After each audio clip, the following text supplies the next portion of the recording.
калыпбыз. Мына Варух анклавына келипбиз. Туугандар. Варух анклавы боюнча урматтуу депутаттар, Варух анклавы боюнча өтө чоң маселелер көтөрүлүп келди. Ушуга чейин мына депутаттар да көптөгөн айтышты. Жергиликтүү жашоочулар, Аксай эли жашоочусу, Баткен районунун жашоочулары ар дайым айтып келген, билесиздер. Варух жергилиги биздин Кыргызстандын анклав болуп турган Варух жергилиги чоңоюп кетип атат. Жылдан жылга чоңоюп атат, айдан айга чоңоюп атат. Ушуну кантип токтотобуз? Токтоткула деген чоң талаптар коюлуп келген.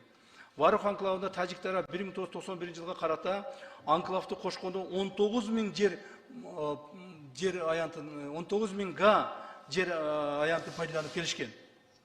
Көптөгөн катаал сүйлөшүүлөрдүн негизинде анклав кошулуп 14,5 000 га жер калтырылды. Урматтуу туугандар, булар баягы нарых Варух анклавы 19 000 ге чейин чоңоюп кеткен. Монтипчи. Эми чоңойгондо ал жерде населенный пункт жок, жайыттарды ээлеп алышкан, жанагы мал багып чыгышкан, дагы ошол жерге сарай сала коюшкан, дагы мал багып чыгып туруп чатыр кое коюшкан, анан тандыр кое коюшкан. Керек болсо бизге тандырларын көрсөттү, туурабы? Мына комиссия мүчөлөрү бар. Мына айтат, "Мына тандырды көрдүңүзбү?" дейт. "Бу тандыр дейт, качандан бери турат? Бул жер биздики" дейт. Анан мен айттым, тандырды дедим, 2 жыл, 3 жылда кулап калат. 5 жылда кулап калат. Алар айтат, "Бу тандыр дейт, 100 жылдан бери турат" дейт. Мен айттым, "Андай не может быть. Анда 100 жылдан бери тура турган тандыр болсо исторический эме болуп кетпейби?" деп ушунчага чейин талаштык да. Талашып, тартышып жүрүп, акыры 19 000 гектар жерди ээлеп турган анклав Варухту биз 14,5 000ге түшүрдүк. То есть мурдагы ошол өзүнүн чек арасына кайтарып келтирдик. Так, чек арасына кайтарып келтирдик. Андан сырткары Варух анклавынын айланасына тажик тараптын суранычы боюнча 1000 гектар жер аянты берилип, анын ордуна Чоңала районунун Караганды Сай участкасынан 670, Унжу булак участкасында 330, жалпысынан тажик тараптан 1000 гектар жер алынды. Тажик тарап 2021 жылы вагон койгон, эсиңиздерде болсо керек. Вагон койгон жерден 330 га жер бизге өтүп, Караганды Сайга өтчү көпүрө биз тарапта калды. Эми муну мен түшүндүрүп берейин. Урматтуу туугандар, Варухту 14,5 000ге түшүргөндөн кийин булардын уже жайыты калбай калды. Булардын жайыты калбай калды. Көрсөтөсүңөр, мен айтайынчы. Мына Варухту мына. Булар мына жерлерге чейин ээлеп алган, бардыгын. Мына Варух, көрдүңөр, мына жерлерди бүт ээлеп алган. Biz buna yerlerde elep çıkıp öyle, buna yakta çıkıp ele oturup elep kele geçken de, buna yakta olsa vapşe buna tol orcaka cahitlerdi büt ele oluşkan. Onu tipçi, buna yerlerde ele oluşkan. Uşul yerler buna 19,5 000 bolup ketken. Uşunu biz hayra kirgizgende 14,5 000 boldu.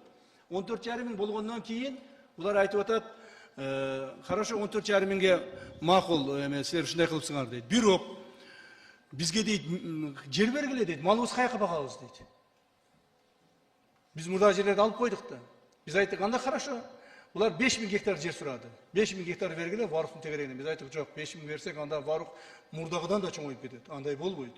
Biz 1000 гектар жер берейли силерге. 1000 гектар жер берейли Варухтун тегерегине. Бирок 1000 гектар жерди бизге башка жактан бересиңер. Десек, булар ар түрдүү жерлерди көрсөтөт. Biz айттык, жок. Бизге ушундай гана жер бересиңер. Ушундай жайыт жер бересиңер. Деп biz керектүү жерлерди тандап алдык. 1000 гектар жерди көрсөткөч, кайерден бердик biz. Мына 1000 гектар жерди тажиктерге бердик муну. Мына о анклавдын ичинен мына. Ушуну биз буларга бердик 1000 гектарды. Мына 1000 гектарды бердик. Эми ушул 1000 гектардын ордуна биз эмеден мына Чоңалайдан мына Кызыл Суу суусу бул жерде мына 1000 гектар жерди алдык. Мына 677 гектар Караганды Сай беле кайсылда? Караганды Сай жайлоосу ана мына бул Унчу булага, мына Унчу булак. Унчу булак. Мына билесиңер, Унчу булакты. Сиз ажеке жакшы билесиз. Өзүңүз жакшы билесиз. Мына бул Унчу булак. Ушул жерде алдык. Бул жерлерде биздин кыргыздар мурда эле пайдаланып жүргөн, бирок булар эме кылганда кийинки маалдарда бизге пайдалантпай койгон. Мына Карамак айылдан чыгып келет. Мына бул жерди алдык. Жанагы эсиңердеби 2022 жылы мен 22 жылы вертолет менен учуп барып, 2 вертолет менен учуп барып.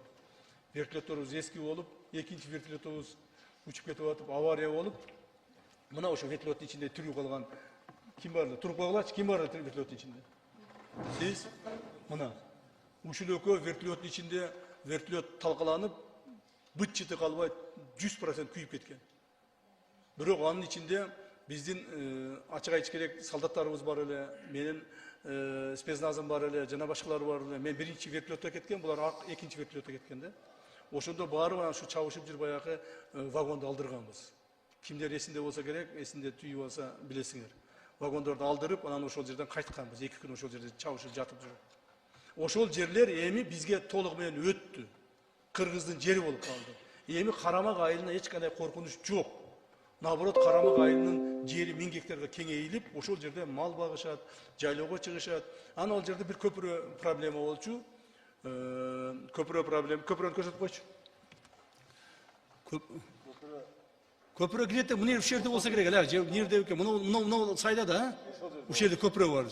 Uşu köprüde köprü vardı. Köprüde bular da olup geldi de ketti de yemi için. Anan ki bizge köprü salı bergile yemi bu köprünü bular alıp koydu deyip bizge buna Karamak'tan şu ayıldarda bizge pretenziya kıldı.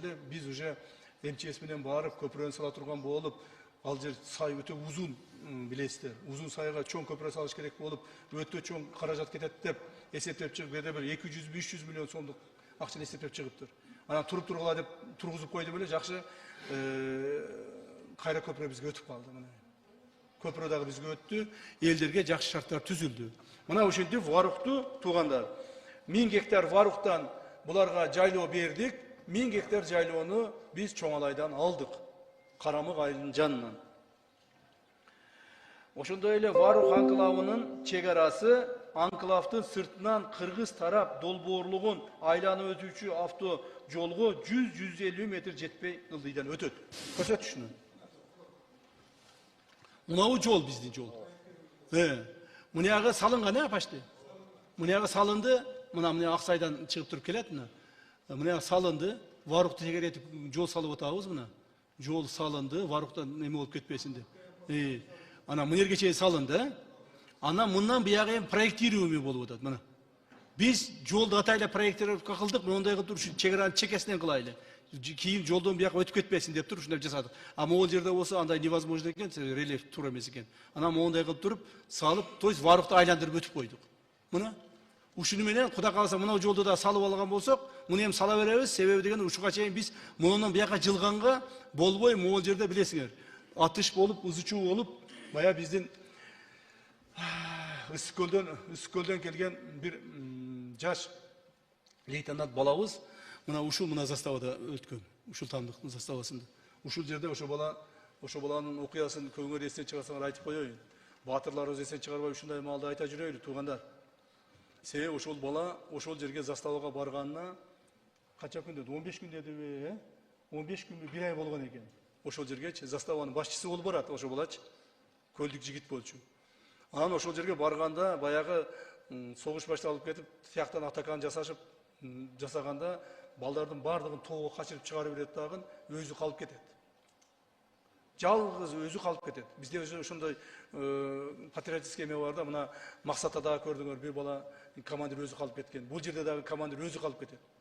Өзү калып кеткенде ал ойлойт, бардын чыгарып бердим дейт. Ошол маалда ошол жерде заставанын бир мындай пристройкасынын жанында банянын ичинде, баягы баня болот, банянын ичинде эме болот. Не деп коет? Парилка. Парилканын ичинде бир жалгыз бир солдат, жаңы барган солдат коркуп ошол жерге кирип ошо калып кетет. Анан баягы бала өзүм жалгыз калдым деп бардын чыгарып берип, өзү баякылар менен жакындатпай, заставага жакындатпай, өзү атышып, өзү чабышып, өзү атыша берет. Ошондо берки бала бардыгын көрүп турат ичинен. Ичинен көрүп турат, анын ичин көрбөйт. Анан баягы баланы кирип тигилер. Жарадар кылып, гранат ыргытышып. Анан сүйрөпчү ошол жерден анан кийин мээсине такап туруп айт. Жеңилдим, багындым деп айтасың дейт. Дегенде ошол жерде бала айтат, жок мен багынбайм дейт. Мен жеңилбейм, багынбайм дейт. Ошол жерде баягы лейтенанттын башына атып ошол жерде өлтүрүшөт. Ошонун бардыгын баняда бекинип отурган солдат көрүп отурат. Биздин солдат. Мына балдар ушинтип жүрүп, ушинтип коргошту биздин жигиттер ушу жерлерде. Şu tamdıkты ушинтип коргоочту Варуктун чекесин. Так. Анан кийин 2 күндөн кийин согуш бүткөндөн кийин анан бала баяклар кеткенден кийин анан баяк бала анан байлардан чыгып алып качып кетет.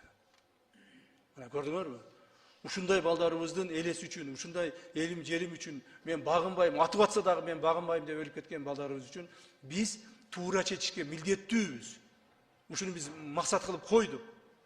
Өтө көп кыйынчылыктар болду. Ушинтип Варукты чечтик туугандар. Ким кандай ойлосо ошондой ойлосун, бирок биз Варукты туура чечтик. Жана элдин кызыкчылыгына чечтик деп эсептейбиз. 19 миңден 14,5 түшүрдүк. 1000 гектарды арендага бердик, башка жерден 1000 гектарды алдык. Варык ошол менен 15,5 миң болду, зато бияктан биз алдык. 4-үнчү. Тараптардын макулдашуусу негизинде узундугу 3425 метрди, туурасы 40 метрди түзгөн Дача Капчыгай Ходжалоо Варук жана узундугу 3241 метрди, туурасы 40 метр түзгөн Миңөрүк Самаркандек Арионо Шүрүстон бейтарап нейтральный статустагы автожолдорун куруу жана пайдалануу, ошондой эле Ош Разаков жана Исфара Варук автожолдорунун кесилишиндеги 4 көчө жолун узундугу 253 метр бейтарап статуста пайдалануу боюнча мамлекеттик аралык келишим түзүлдү. Азыр мен муну силерге түшүндүрүп берем. Бул каяктан чыгып калды? Так, түзүлдү. Эми, урматтуу туугандар, бул жерде жолдор боюнча сөз кетип атат. Билесиздер. Дача Капчыгай жолун аччы. Мына Дача Капчыгай жолу моңдоп салынып атат Варукта. Мурда бизде мына ол жерден баштап биздин жолубуз деп биз айтат элек дагы, бирок бул неописанный участок эле, мына менин Аксайдын ичи менен мынтип Варукка кирип кетет элек мына жерден. Эми Варукка Аксай аркылуу өтпөстөн буларга отдельный могул жерден жол бердик. Бул жол нейтральный статусуна ээ болду.